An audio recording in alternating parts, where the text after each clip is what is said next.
આ તરફ સૌરાષ્ટ્ર યુનિવર્સિટીમાં શ્વાનના પ્રવેશ પર પ્રતિબંધ લાગ્યો છે। શ્વાનોને ખોરાક આપવા પર પ્રતિબંધ લગાવતા બેનર મૂકવામાં આવ્યા છે।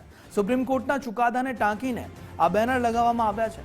સૌરાષ્ટ્ર યુનિવર્સિટી વિસ્તારમાં મોટી સંખ્યામાં રખડતા શ્વાનો જોવા મળે છે। જીવદયા પ્રેમીઓ શ્વાનને ખોરાક આપતા હોવાથી આ બેનરો લગાવવામાં આવ્યા છે। સૌરાષ્ટ્ર યુનિવર્સિટીના કુલપતિ ઉત્પલ જોશીનું નિવેદન પણ સામે આવ્યું છે। ઉત્પલ જોશી કહી રહ્યા છે કે 300 એકરમાં ફેલાયેલી યુનિવર્સિટીમાં 100 થી વધુ શ્વાન છે। ડોગ શેલ્ટર હોમની વ્યવસ્થા માટે વિચારણા થઈ રહી છે।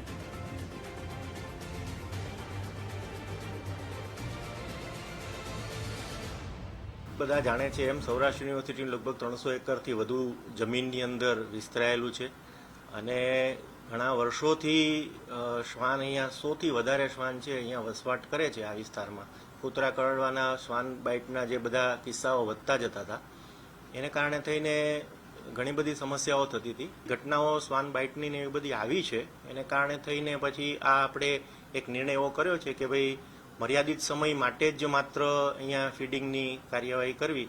તો એના માટે પણ યુનિવર્સિટી સભાન રીતે વિચારી રહી છે કે આનું સ્થળાંતર છે બહાર નહીં થતા પણ એનું કંઈક શેલ્ટર જેવું કંઈક વિચારીએ જેથી કરીને મર્યાદિત વિસ્તારમાં શ્વાનને આપણે રાખી શકીએ। એ પણ છે કે ભાઈ ખસીકરણનું જે વાત છે સ્ટરીલાઇઝેશન એ પણ લગભગ 99% જેટલું કામ જે છે યુનિવર્સિટી કેમ્પસના જે શ્વાનો છે એનું